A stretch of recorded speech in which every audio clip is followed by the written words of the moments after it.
That water is actually pretty muddy. And Penns Creek is on the rise.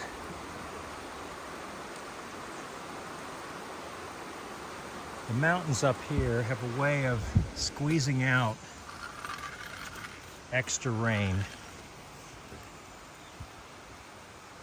So where in the valleys the rain is light, the mountains, depending on the direction of the wind, the mountains are areas where you get moderate to heavy rain in spots. Plus we have the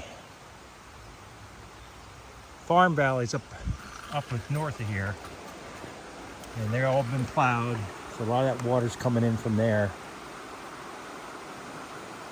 We'll see what happens today. Maybe I won't be here as long as I thought I would be. Maybe I go to a different stream. Let's get downriver, go through the tunnel, and find out what's up.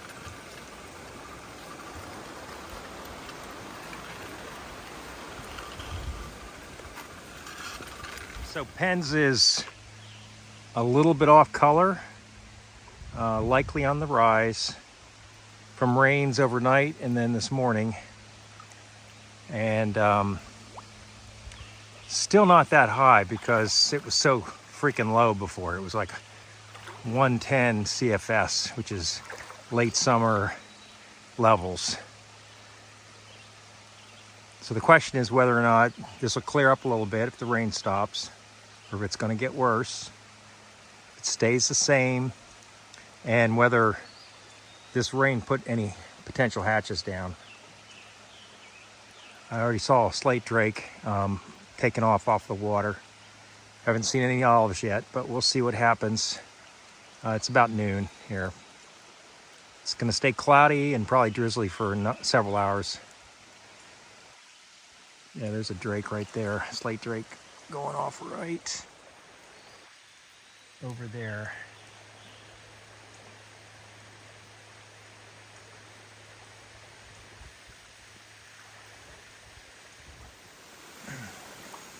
That's the first fish. Oh, he got off. Big old brown. So that guy took the CK nymph, which looks just like an Icenichi, just came right out of that run there.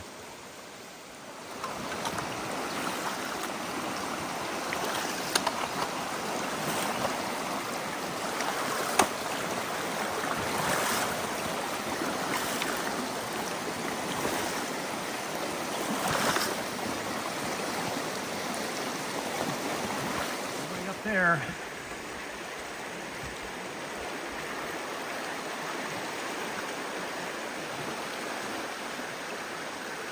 Nobody down here. It's just me and the river and the rain and some difficult trout.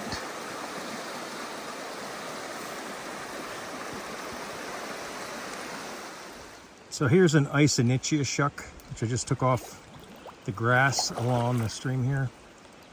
That's what I'm looking for, really, is a hatch of slate drakes. That's about 130. I got the one trout, which I lost because I was goofing around with the camera, but it was a nice one on a CK nymph. But there's just no sign that anything's going to start today. I think the water is up. Not a lot, though. And it's not that cloudy, but it might be enough just to tell the flies to hang low until the water clears up a little bit. Without the hatch, without rising trout, it's a nymphing game. And even that hasn't been very productive so far. Doesn't matter. Being up here is the good thing, right? Having some time, relax a little bit, catch a couple fish. There's still part of a day left here. Drove all the way up here, might as well stay for a little while. Now we're talking. Nice 14-inch brown. Just came off of that bank over there. Came up once, and I put a parachute Adams and a CK nymph, which looks just like the Icenichia, and the trout came up and grabbed the nymph. Very nice. That's number 2. Here's a cripple slate drake that just came down the water. I think this one isn't going to make it, but first one, you can see the light colored legs. That's why they call the spinner the white glove howdy. See that? This looks like a female. And we're also getting, suddenly, little blueing olives coming down, and I'm hoping that we'll start. There's been a few trout rising here, but I'm hoping that we'll get some activity. It's probably about 3:30 something right now. It's drizzling, overcast. It's probably about 58 degrees maybe max. So I've taken 4 so far. And right now I'm fishing just a dry fly, parachute Adams, and some of this pocket water above one of the pools here at Pence Creek. And it's about 5 o'clock, and trout are starting to come up a bit. There's some blueing olives, a few slate drakes. Not a lot of flies, but enough. Water's off color, a little bit high from the rain last night. But this tactic seems to be working. I got, I think, 3 on a CK nymph, some that rose at the surface to it, and also this was just on the parachute Adams just a minute ago. So it's working. A little bit more difficult than I wish. I think the water coming up kind of put the fish down a little bit, but at least on the surface. But I got a lot more time and lots of river to fish. So we'll see where I go. This is probably a 12-inch brown here, super fat. Just came out of riffle section here, and there's 5 or 6 fish feeding on olives. There's slate drakes. Finally found a spot where a lot of trout are coming up. So this guy fought like crazy. It's amazing. So I think the evening's picking up. I've gotten 6 so far, and hitting dry flies, which is what I came here for. Here's number 9. It's about 6:30. Going up through the island stretch. It's really nice riffle water. A fast stretch. They're coming up to no refusal slate drake I tied last night. Beautiful. Nice fish on here. Come up to the slate drake. They're not huge, but they are so strong. Guy's about 12. Amazing. Maybe a little bit more. They do not want to give up.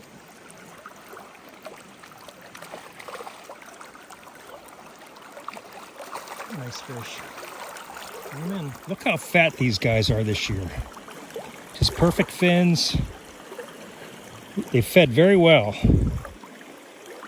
This is the way they get in. By mid-June, they're just like pigged out. So this is turning out to be a pretty good day after all.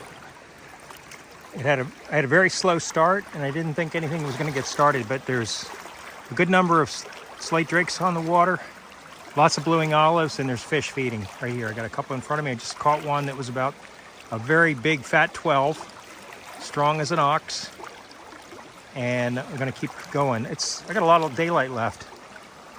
And this section of the island stretch is being very productive. Very happy with it. We are. This is a truly beautiful fish. Guessing he is 17 maybe. Big head. Look at that head on this guy. Just really fat. Beautiful Beautiful Penns Creek brown. It was in a shallow riffle, and he took the no refuse or slate drake in the showy head and tail rise. June 22nd, 2000. Fish, the 17-inch brown, was right where that water comes in. Just a little lip of rock and a little riffle. And he was sitting right in there and just picking them up. The trout just came up. And he probably doesn't stay in there all day. He probably goes down into this deep hole. That's where his safe spot is. That's where he ran to. But some of these fish will come right up into the riffles to take advantage of the food sources.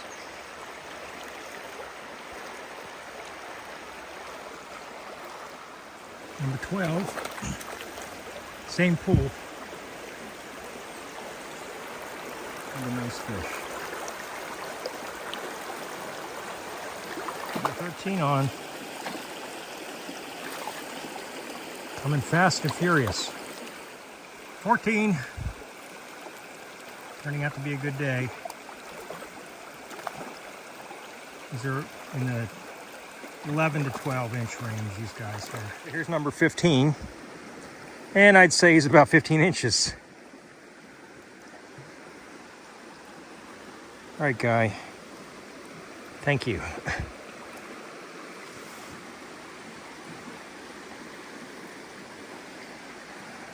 So I'm into number 16, same pool.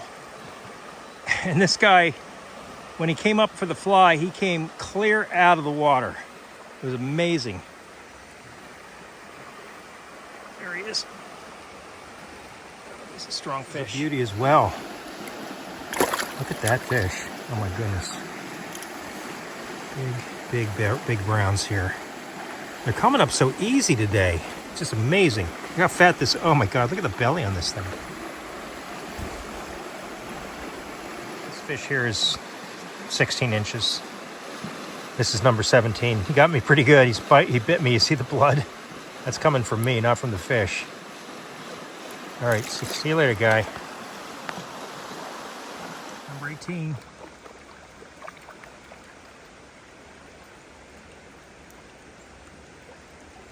It's the fly I'm using today.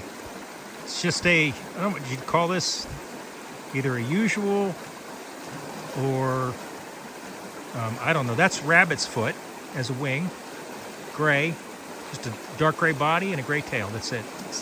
That's a sort of a big number 12. And that's what the slate drakes look like here today. Kind of a messy looking fly, but doesn't matter. They're coming up.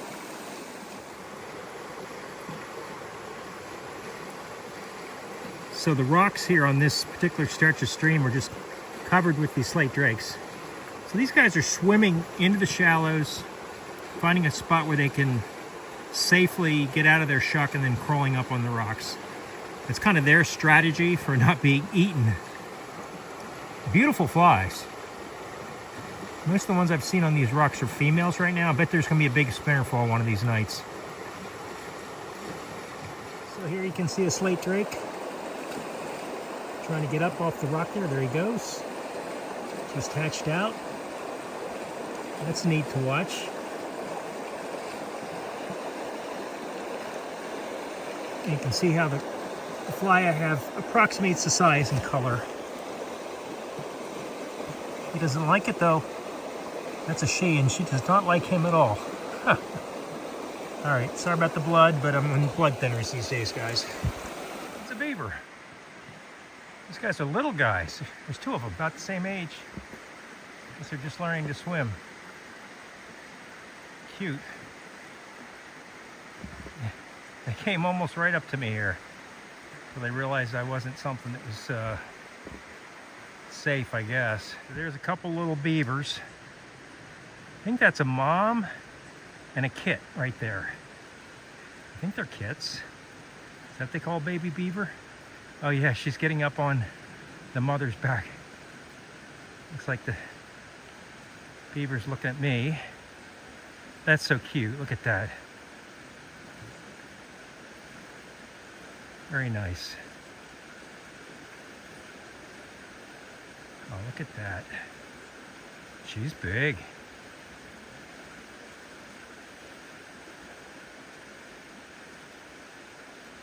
I thought there was another kit, but maybe not. There she goes. He's trying to get up there. Good job. Good job, beavers. Go cut a tree down. You're a snapper. That's what you are. I bet you came up here to lay eggs. Well, I'm gonna let you go. Hope you find a nice spot. This gravel's hard to dig. Wood turtles have a hard time getting through the gravel here. All right. See you later, snapper.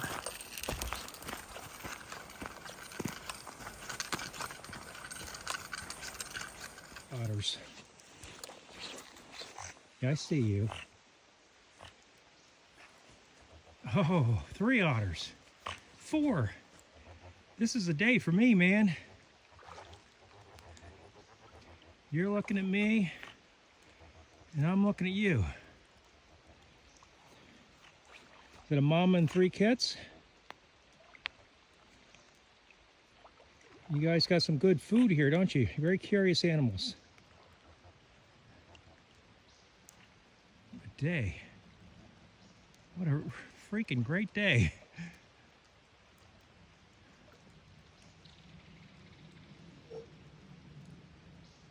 See you later, guys. Wow. Look how quiet it is here. There's a couple trout feeding. But man, compared to where it just was, down in that riffle, pocket water, runs, small pools in the island stretch, I just like got one trout after another. And they were nice fish. And I got 20. It's about 8:30, 8:26 right now. I'll stay here for a little bit longer. Maybe see if I can get one of these guys, but the real action was in the heavy water, which is pretty typical for slate drakes. That's where they live. That's where they come out of. That's where they like to crawl on those rocks. They're all over there down there, and the trout knew it. And they were just looking up and whacking it. It was fun. That guy came up a second time. I'll try him. So that ends my day. Haven't seen a soul here today.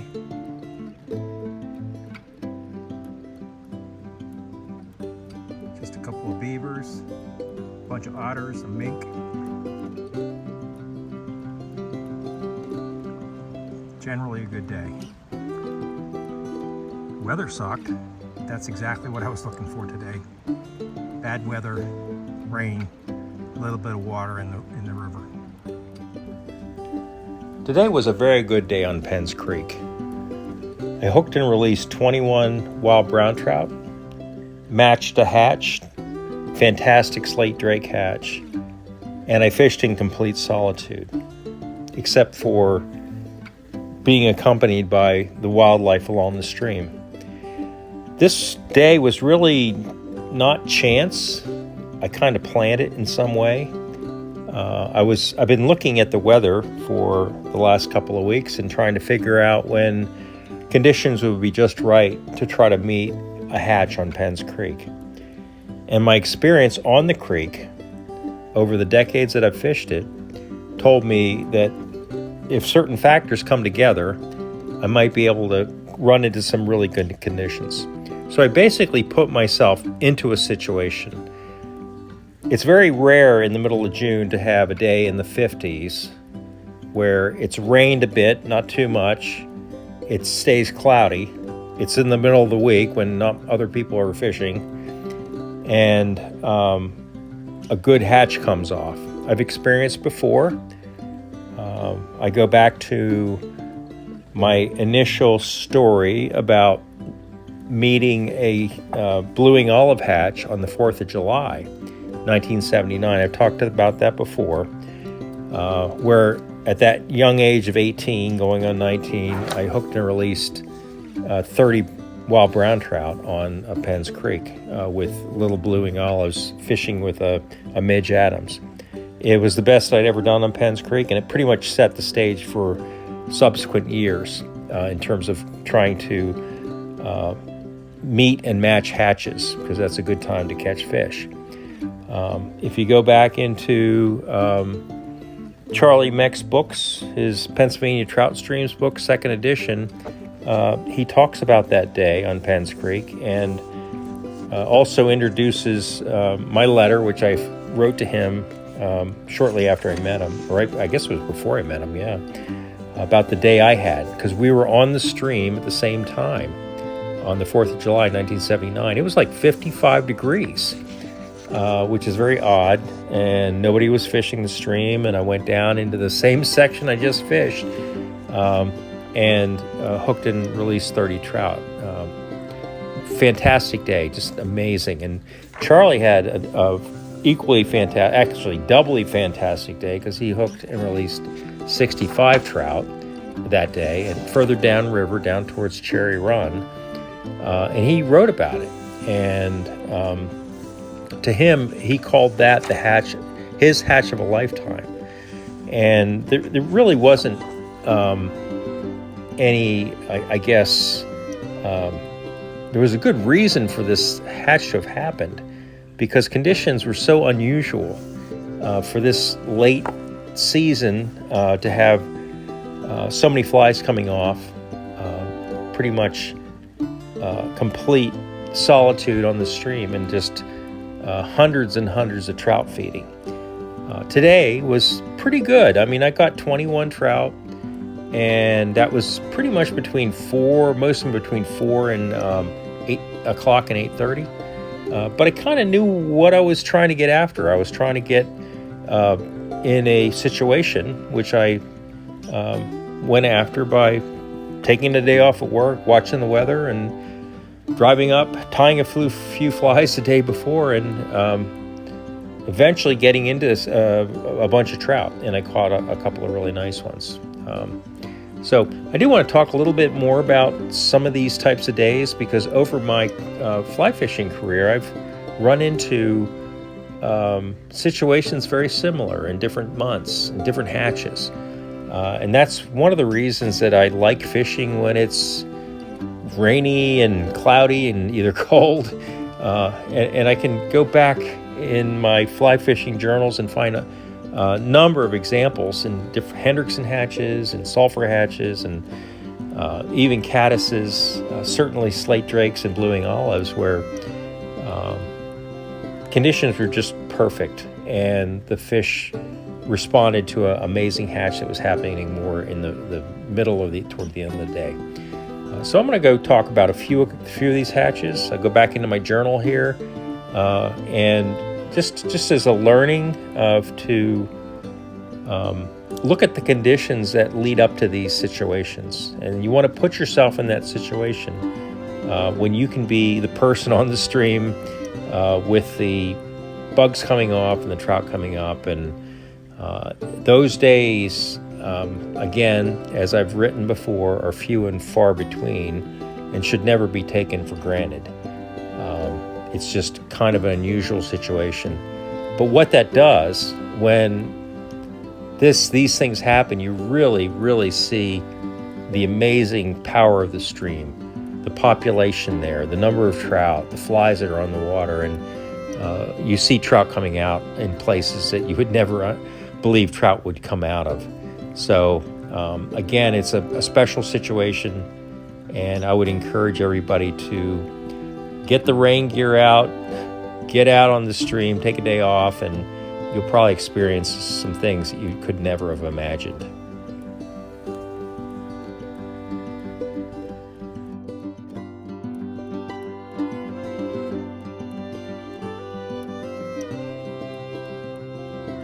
So here's another example. May 19th, 1993, fishing Elk Creek in central Pennsylvania above Millheim. And another day where it was overcast, drizzly, showers, temperatures hovering in the mid to upper 50s, low 60s. and smack dab in the middle of the time when the sulfurs come off. Fished a good part of the day on that section, and by midday or so, sulfur activity really got going fairly early in the day, and I had the right fly. It stayed cool and overcast all day, and I ended up catching that day 24 wild brook and brown trout on that stream in all kinds of water. Just a fantastic day, and pretty much a result of the cool overcast conditions right in the middle of May when the sulfur hatch was coming on. Actually, I ended up catching 35 fish, counting the ones I had done and caught in the morning. So that's a good day on any creek for anybody. So, and then the very next day, I fished Big Fishing Creek. It brightened up a little bit, but was still cool and partially overcast. And I fished up through the narrows section, in the middle section of the narrows, lower to middle section, and got into some amazing fishing with rising trout, brook browns, some rainbows to sulfurs again. And that day I hooked and released 52 trout, and many of them were large fish, and fish were coming up out of places I would never imagine, because I'd been there before and got a few here and there, but it was just nothing like this. It was just one amazing day, being at the right place at the right time during the right conditions. So that's one good example of overcast fishing, rainy conditions, and hatches coinciding together, and me happened to be there on the right day. So another example I'll talk about here is 1994, May 18th, 19th and 20th, 21st, that period. I was fishing the streams in central Pennsylvania again. And just as an example, Elk Creek, I fished pretty much most of the day. In the morning, took a break at lunch and continued to fish. This is a section above Milheim. And the weather was really cold and blustery and drizzly. It was just horrid to fish in anyway. But the sulfurs were on, and by midday the sulfurs got started and kept going right until dusk, and fish were rising everywhere, and there really wasn't anybody else fishing that day for whatever reason. And I ended up catching, I think this day, 15 on Elk Creek, and the weather condition that caused this situation was called an omega block, with a sort of a cutoff low over the Great Lakes that just sat there and blocking high, and so you're being dealt many days of inclement weather with some rain, but not too much to really blow the streams out. And if it happens in the middle of a hatch, say mid-May or June, these conditions can be just fantastic. Next day, Big Fishing Creek, again, similar conditions, cloudy, overcast, just a tad up from recent rains. And I fished up through sections I'd done the year before and ended up hooking, releasing 28 trout, wild browns and brook trout on sulfur duns, and in all kinds of water, pocket, boulder, riffle, etc.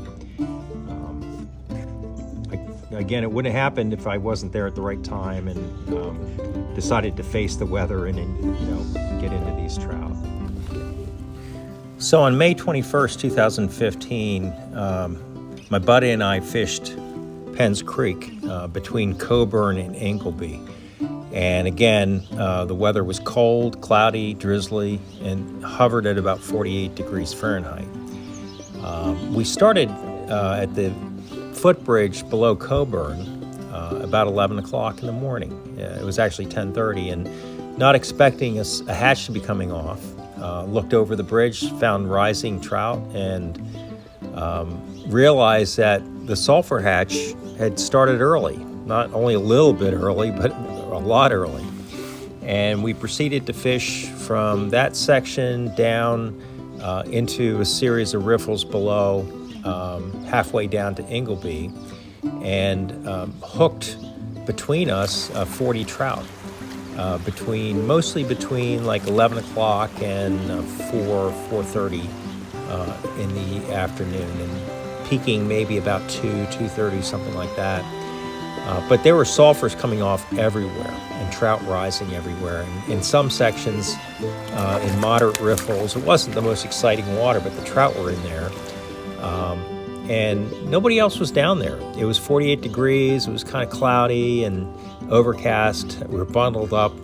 But the trout were coming up easy, and we were sort of fishing leisurely to trout rising all over, and hooking some nice fish too, and just a tremendous number of sulfurs coming off. Middle of the day, cold conditions, couldn't quite get off the water. This is coming up, and we had the right flies on, and we're in the right situation.